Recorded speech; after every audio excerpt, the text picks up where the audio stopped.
মুসা আলাইহিস সালাতু ওয়াস সালাম ৭০,০০০, কেউ বলছেন ৭২,০০০ বনি ইসরাইল নিয়ে দোয়া করলেন বৃষ্টির জন্যে। আল্লাহ তাআলা সব বনি ইসরাইলকে নিয়ে মুসা মাঠে ময়দানে গিয়ে মাথা খুলে দোয়া করলেন। দীর্ঘক্ষণ দোয়া করার পরে বৃষ্টি হলো না। মুসা আল্লাহর কাছে জিজ্ঞেস করলেন, আল্লাহ এত লম্বা দোয়া করলাম আমি মুসা, এতগুলা মানুষের নিয়ে দোয়া করলাম, দোয়া কেন কবুল করলেন না? আল্লাহ বললেন, মুসা তোমার ৭২,০০০ মানুষের মধ্যে ৭১,৯৯৯ জন লোক ভালো, আর একটা লোক বড় ভয়ঙ্কর জিনাকার গুনাহগার। ওই একটা লোকের কারণে আমি ৭২,০০০ মানুষের দোয়াকে বন্ধ করে দিলাম।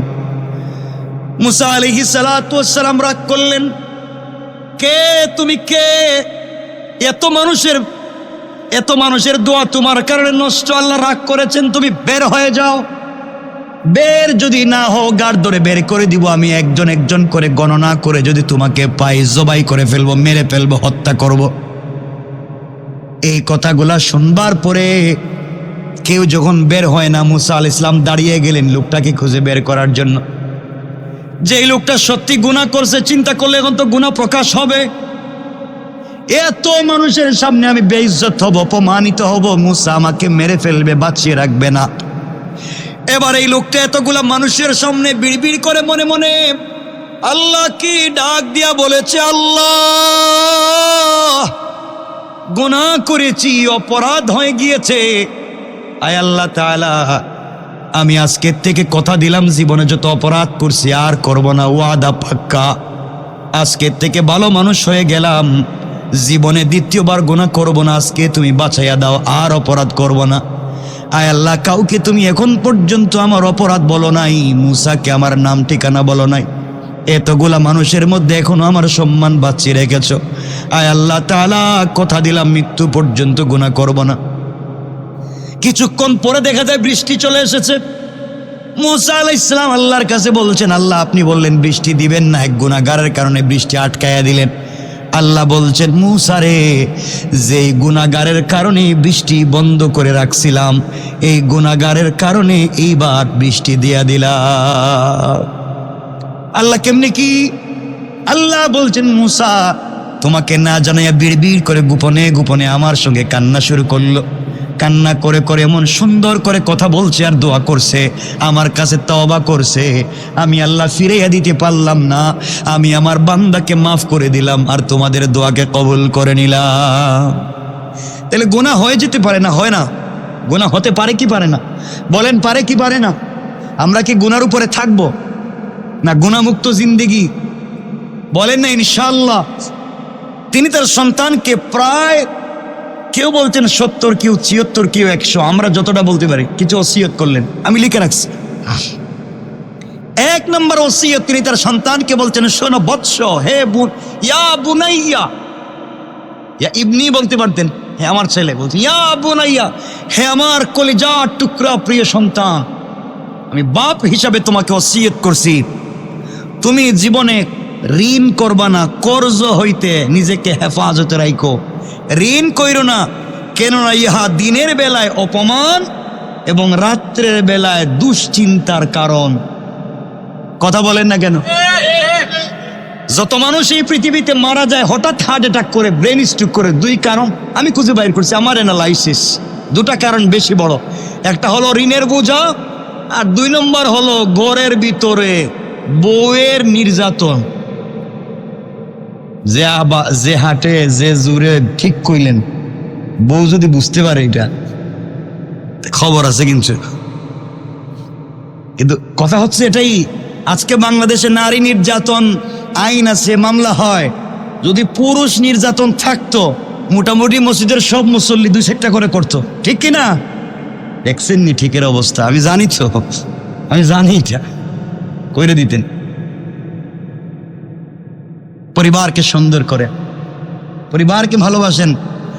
এই জন্য 1 নম্বর হলো ওসিয়ত করলেন, হে আমার কলিজার টুকরা প্রিয় সন্তান, ঋণ করব না, কর্জ হইতে নিজেকে হেফাজতে রাখো, কেননা এটা দিনের বেলায় অপমান সামনে যাওয়া যায় না, যার কাছে যে ঋণ পায় দেখবেন সামনে গিয়া যত বড় ব্যক্তি হন কথা বলা যায় না, সাহস থাকে না, নিজের ছোট ছোট মনে হয়, লজ্জা লাগে।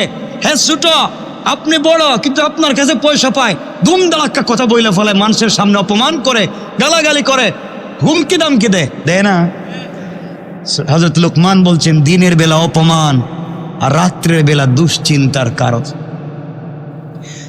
2 নম্বরে তিনি বলছেন শোনা বৎস, তোমাকে 2 নম্বর ওসিয়ত করলাম, তুমি মুরগের চাইতে বেশি অক্ষম হইও না, মুরগের চাইতে বেশি অক্ষম হইও না। সে তো শেষ রাত্রিতে জাগিয়া ফজরের আগে চিৎকার চেঁচামেচি শুরু করে দে, মুরগ উঠেনি, কথা মুরগ ফজরের আজানের সময় সে উঠে চিৎকার করে, আর তুমি বিছানায় ঘুমিয়ে পড়ো, ঘুমিয়ে থাকো, তুমি এত অক্ষম হইও না যে মুরগ তোমার আগে ফজরের সময় উঠে যায়। আর তুমি ঘুমিয়ে থাকো এমন হইও না মুরগ তার জবান দিয়া ফজরের সময় তার মালিককে খুশি করবার জন্য চিল্লায়। আমরা মনে করি মুরগ তো কুকুর বলে।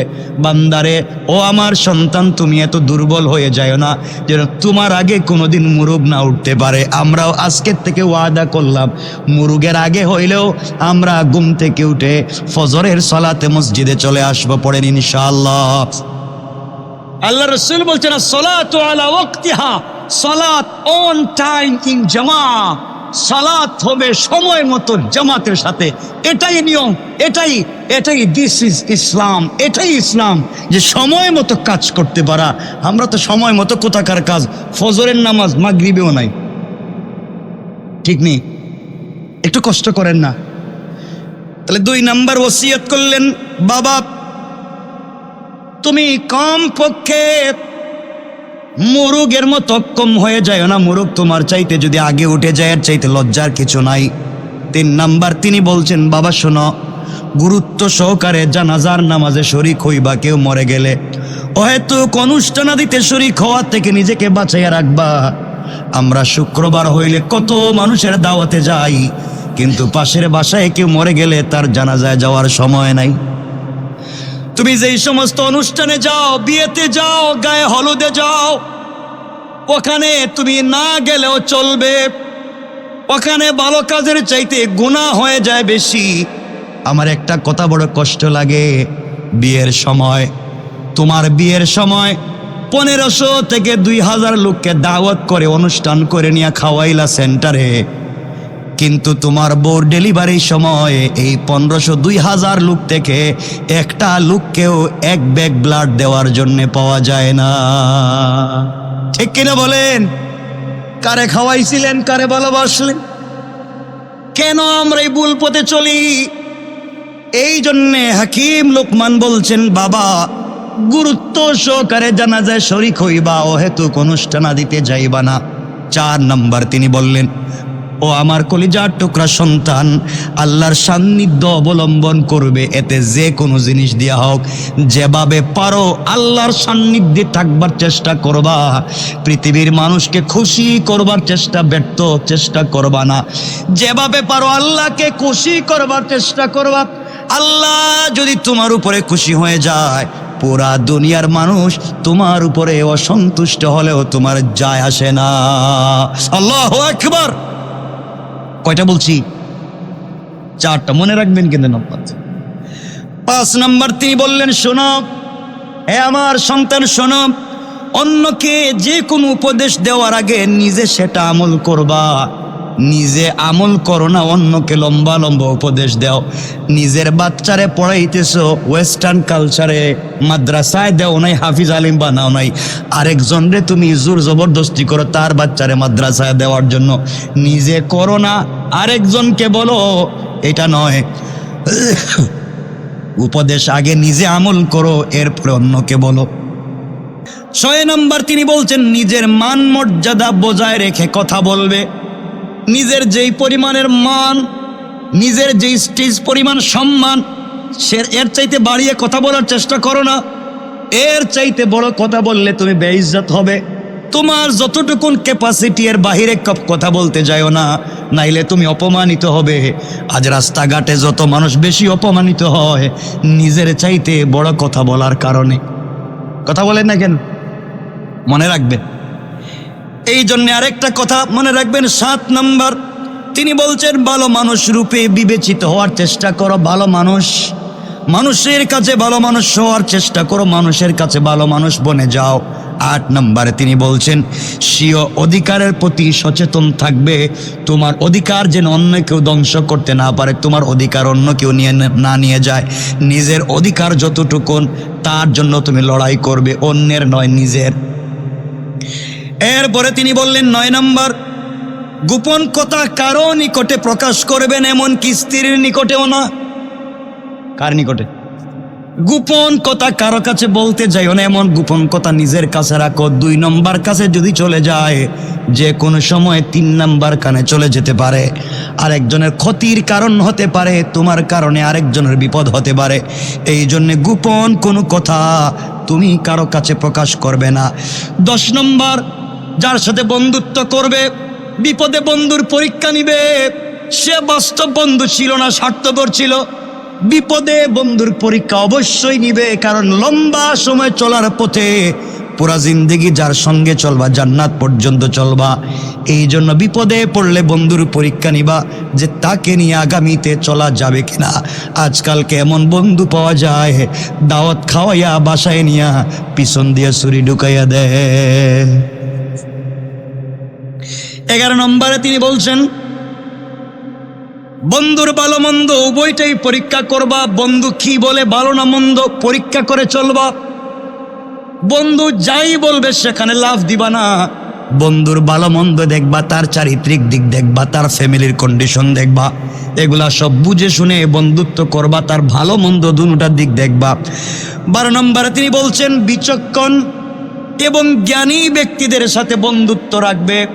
যে ব্যক্তি বুদ্ধিমান, বিচক্ষণ, জ্ঞানী, আমানতদার, এমন ব্যক্তির সঙ্গে বন্ধুত্ব রাখবে। 13 নম্বরে তিনি বলছেন ভালো কাজ বারবার অংশ নিবে। যেখানে ভালো কাজে বারবার অংশ নেয়। মসজিদে দান খয়রাত হয়, ভালো বারবার দেও, জানাজা হয় বারবার যাও, ওয়াজ মাহফিল হয় বারবার যাও, অর্থাৎ ভালো কাজে বারবার অংশগ্রহণ করো। কি কাজে? আমরা ভালো কাজে বারবার অংশগ্রহণ করি না, খারাপ কাজে বলেন না, খারাপ কাজে। গান বাজনায় যাই না, ভালো কাজে যান। সারা সপ্তাহে কয়টা জানাজায় গেছেন আর কয়টায় বিয়ে গেছেন কম তো? হিসাব করে দেখবেন জানাজা তো একটাও যান নেই মাসে, বিয়ে গেছেন কমপক্ষে 10টা। কত অন্যায় করছেন, গান বাজনা কত কিছু। 14 নম্বরে তিনি বলছেন নিজের কথা প্রমাণ করবার চেষ্টা করবে। নিজে যেটা সত্য বলবে সেটা প্রমাণ করবে। ইন্নী হাফিজুন আলিম, তুমি যেটা করো নাই সেটা নিজের কাঁধে কখনো নিতে যাইবা না, অন্যায়কে স্বীকার করবা না। মনে রাখবা নিজে যেটা বলবে সেটাই প্রমাণ করবে, এটাই সত্য, এটাই করবা। এরপরে তিনি 15 নম্বরে বললেন যার সাথে বন্ধুত্ব করবে বন্ধুদের সাধ্য মতো ভালোবাসবে। 2 জন বন্ধুকে 2 চোখে দেখবা না, কারণ আল্লাহর রসুল আবু বকরকে যেভাবে দেখতেন বেলালকে তার চাইতে তিনি কম দেখতেন না। অথচ আবু বকর রসুলের শ্বশুর, আবু বকর রসুলের বন্ধু, ওমর রসুলের শ্বশুর, ওমর রসুলের বন্ধু, আর বেলাল ছিলেন হাবশি গোলাম কৃতদাস। কিন্তু আল্লাহর রসুল এক হাতে আবু বকরকে ধরলে তার বুকের মধ্যে ছিল হযরতে বেলাল। আল্লাহু আকবার। 2 চোখে কখনো দেখা যাবে না। আমরা গরিব বন্ধুকে একভাবে দেখি, ধনী বন্ধুকে আরেকভাবে দেখি, ঠিক কিনা? এগুলা চিন্তা করেন কি ওসিয়ত করতেছেন। আল্লাহ তাআলা কোরআনে কোট করে দিছে। আমার বন্ধুগণ 16 নম্বর হল শত্রু মিত্র সকলের সঙ্গে হাসি মুখে কথা বলবে। শত্রুর সঙ্গে দেখা হাসি মুখে কথা বলো, মিত্রের সঙ্গে দেখা হাসি মুখে কথা বলো, কারণ হাসি মুখে কথা বলাও সুন্নত। যে লোকটা সবার সঙ্গে মুস্কি হাসি দিয়ে কথা বলে, আল্লাহ রসুল বলছেন এক একটা হাসিতে জান্নাতের এক একটা দরওয়াজা খুলে যা। আমরা কি করতাম? শত্রুর দিকে তো আমরা টিটকারি শুরু করে দিতাম। 4 দোকানে বসছি, আমাদের শত্রু চাইতেছে, আমরা তো লেগে গেলাম 2 বন্ধু, আয় এর একটু চেতাই, ঠিক না? এটা আমরা করি কি করি না? চেতা, ঠিক না? আমার বন্ধুগণ 17 নম্বরে তিনি বলছেন প্রিয় বৎস কলিজার টুকরা সন্তান শোনো, পৃথিবীর জমিনে আল্লাহর পরে সর্বাধিক সম্মান করবে মা বাপকে। ওবিল ওয়ালিদাইনি ইহসানা, আল্লাহ কোরআনে বলছেন ওয়াকাদা রাব্বুকা আল্লা তা'বুদু ইল্লা ইয়া ওয়া বিল ওয়ালিদাইনি ইহসানা। পৃথিবীতে আল্লাহ তাআলার পরে সব আল্লাহ এবং রাসূলের পরে সবথেকে সম্মানিত মনে করবে, মর্যাদাপূর্ণ মনে করবে মা বাপকে। এই দুনিয়ার জমিনে আমরা আমাদের পীর সাহেবকে, এই দুনিয়ার জমিনে আমরা আমাদের পীর সাহেবকে, এই দুনিয়ার জমিনে আমরা যাকে ভালোবাসি তাকে যতটুকু মর্যাদার মোহাব্বত করি এর শতভাগের 1 ভাগও মা বাপকে করি না। ঠিক কিনা বলেন? কয়টা বললাম? 17টা। তো আর বলতে পারবো না 74টা। 18 নম্বর তিনি বলছেন, শোনো, তোমার ছাত্র যে হবে, শিষ্য যে হবে, শিষ্যকে সর্বাধিক মর্যাদার দৃষ্টিতে দেখবে। সে তোমার শিষ্য, সে তোমার ছাত্র মনে করে তাকে ছোট করবে না, তাকেও তার মর্যাদা দিবে। 19 নম্বরে বলেছেন ছোট ছোট করে বলে যে আয়ের প্রতি লক্ষ্য রেখে ব্যয় করবে। আয় 10 টাকা, ব্যয় করলেন 20 টাকা, হইল নি? হইছে? আয় 10 টাকা, ব্যয় কত? 20 টাকা, হইছে নি? তিনি বলছেন আয় দেখে ব্যয় করবে। এরপরে তিনি বলছেন 20 নম্বরে কথা বলার সময় মুখ আয়ত্তের মধ্যে রাখবে। কথা বলার সময় লাগাম ছাড়া কথা বইল না। আমরা বলিনি, কথা বলেন না কেন? এই জন্য মাফ চাইতে হয়। তিনি বলছেন লাগাম ছাড়া কথা বইল না, কথা বলার সময় মুখ আয়ত্তে রেখে কথা বলো। 21 নম্বরে বলেছেন বীরত্বকে নীতি হিসাবে গ্রহণ করো। বীরত্ব এটা নীতি, এটা মনে রাখো। এরপরে বলছেন 22 নম্বরে শরীর এবং পোশাক পরিষ্কার পরিচ্ছন্ন রাখবে। পয়সা থাকবার পরে তুমি অপবিত্র অপরিচ্ছন্ন কাপড় পোশাক পরে এটা না, পরিষ্কার পরিচ্ছন্ন থাকবে। 23 নম্বর তিনি বলেছেন সবসময় ঐক্যবদ্ধ থাকবে, সবরে একসাথে নিয়ে চলবে। 24 নম্বরে তিনি বলেছেন প্রচলিত অস্ত্র শস্ত্র অর্থাৎ যানবাহন, ড্রাইভিং সব কিছুর প্রশিক্ষণ দিয়ে রাখবে। কখন কোনটা কাজে লাগে বলা যায় না, এগুলো লাগেনি আমাদের, সব বলে দিয়েছেন। আল্লাহ তাআলার কাছে এগুলো ভালো লাগছে। 25 নম্বরে তিনি বলছেন প্রত্যেক ব্যক্তিকে তার যোগ্যতা অনুযায়ী দায়িত্ব প্রদান করবে। এখন তার যোগ্যতা হইল কিসের? হেল্পারের। হেরে দিয়ে দিলেন বিমান চালাইতে, কাজ হইবনি? বলেন কাজ হবে? যার যতটুকুন যোগ্যতা তাকে ততটুকুন দায়িত্ব দিবেন।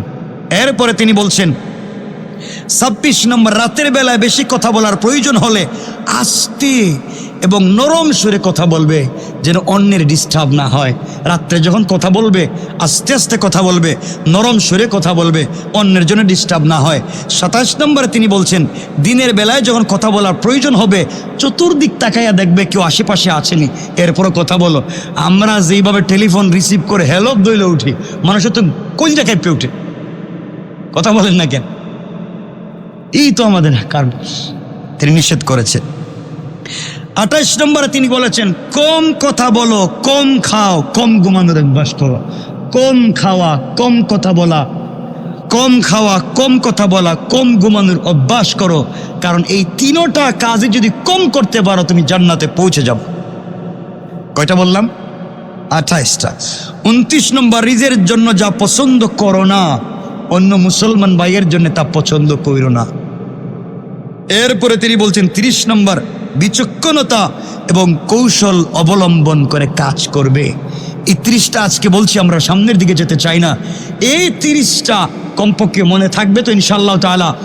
আমরা গুনাহ হয়ে যেতে পারে, আল্লাহ রাসূল সাল্লাল্লাহু আলাইহি ওয়াসাল্লাম এখান থেকে আমরা যা বললাম গুনাহ হয়ে যেতে পারে, অপরাধ হয়ে যেতে পারে। মাফ করে দেওয়ার মালিক কে?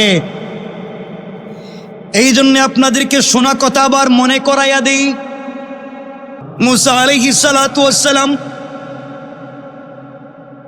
70,000, কেউ বলছেন 72,000 বনি ইসরাইল নিয়ে দোয়া করলেন বৃষ্টির জন্যে। আল্লাহ তাআলা সব বনি ইসরাইলকে নিয়ে মুসা ময়দানে গিয়ে মাথা খুলে দোয়া করলেন। দীর্ঘক্ষণ দোয়া করার পরে বৃষ্টি হলো না। মুসা আল্লাহর কাছে জিজ্ঞেস করলেন, আল্লাহ এত লম্বা দোয়া করলাম আমি, মুসা এতগুলা মানুষের নিয়ে দোয়া করলাম, দোয়া কেন কবুল করলেন না?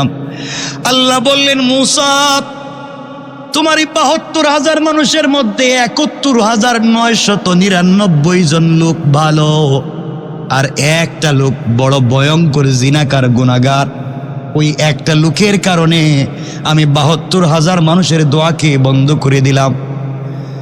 মুসা আলাইহিস সালাতু ওয়াস সালাম রাগ করলেন, কে তুমি? কে?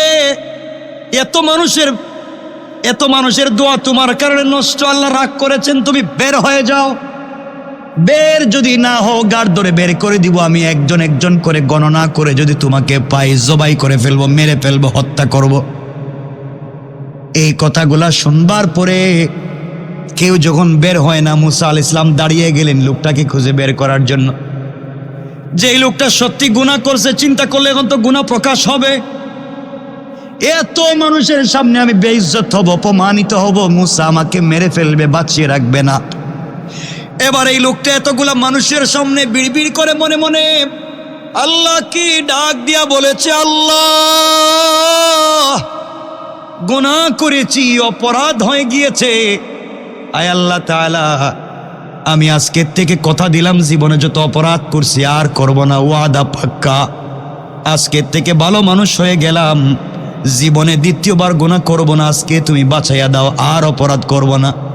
আয় আল্লাহ, কাউকে তুমি এখন পর্যন্ত আমার অপরাধ বলো নাই, মুসাকে আমার নাম ঠিকানা বলো নাই। এতগুলা মানুষের মধ্যে এখনো আমার সম্মান বাঁচিয়ে রেখেছ। আয় আল্লাহ তাআলা, কথা দিলাম মৃত্যু পর্যন্ত গুনাহ করব না। কিছুক্ষণ পরে দেখা যায় বৃষ্টি চলে এসেছে। মুসা আলাইহিস সালাম আল্লাহর কাছে বলছেন, আল্লাহ আপনি বললেন বৃষ্টি দিবেন না, এক গুনাহগারের কারণে বৃষ্টি আটকায়া দিলেন। আল্লাহ বলছেন, মুসা রে, যেই গুনাহগারের কারণে বৃষ্টি বন্ধ করে রাখছিলাম, এই গুনাহগারের কারণে এইবার বৃষ্টি দিয়া দিলাম। আল্লাহ কেমনে কি? আল্লাহ বলছেন, মুসা তোমাকে না জানাইয়া বিড়বিড় করে গোপনে গোপনে আমার সঙ্গে কান্না শুরু করলো। কান্না করে করে এমন সুন্দর করে কথা বলছে আর দোয়া করছে, আমার কাছে তওবা করছে। আমি আল্লাহ ফিরাইয়া দিতে পারলাম না, আমি আমার বান্দাকে মাফ করে দিলাম আর তোমাদের দোয়াকে কবুল করে নিলাম। তাহলে গুনাহ হয়ে যেতে পারে না? হয় না? গুনাহ হতে পারে কি পারে না? বলেন, পারে কি পারে না? আমরা কি গুনার উপরে থাকবো না গুনাহমুক্ত জিন্দেগি? বলেন না ইনশাআল্লাহ। ইনশাআল্লাহ আজকের থেকে 5 ওয়াক্ত নামাজ জামাতের সাথে পড়বো ইনশাআল্লাহ, পাক্কা ওয়াদা। যেখানে থাকি সেখানে, বাসায় ও স্ত্রীদেরকে বলবো, বাচ্চা কাচ্চা সবাইকে বলবো ইনশাআল্লাহ। আর লম্বা করতে চাই না। তো বলছিলাম মসজিদের কাজ হইতেছে, এটা বলবো না, যদি আল্লাহ সুযোগ করে দেয়। আসছি যেহেতু, সবার সঙ্গে দেখা সাক্ষাৎ হয়েছে, আবার কথা বলবো না, ঠিক আছে ইনশাআল্লাহ। কিন্তু আজকে কমপক্ষে একটু পয়সা পাতি দিয়েন মসজিদে। আমি তো মন চাইছিল আজকে বলতাম যে কেক কত টাকা দিবেন বলেন, কিন্তু আজকে দরকার নেই। বলবেন হুজুর আইসেই কেন, আইয়েই টাকা শুরু করে দিছে, সাওয়া চলে। পয়লা দিনই টাকা না সাওয়া। সামনের সপ্তাহে কাজ ধরবেন, তাহলে তো আর আজকে আর দরকার নাই। কালকে আগামী সপ্তাহে কিছু বলবো না নাকি? না বলতাম কিছু 2-4 মিনিট বলে দিতাম নি, তাহলে 5 মিনিট বলি আমরা। কি বলেন আপনারা? আমি আপনাদেরকে কলিজার থেকে ভালোবাসি, আর আপনারা যে আমাকে ভালোবাসেন এটা আমি বুঝি। আমি কি মানুষ না? এতদিন আমি নাই এখানে, কত মানুষ যে কতভাবে আমার সাথে যোগাযোগ করেন, অনেক রাগ করেন, আমি টেলিফোন ধরি না, মেসেজ দেখি না, ইমেল দেখি না। এই ভালোবাসা শুধু আল্লাহর জন্য। আপনাদের সাথে আমার লেনদেন নাই, আপনারা আমার কাছে পয়সা পান না, আমিও আপনাদের কাছে পাই না। এই ভালোবাসা একমাত্র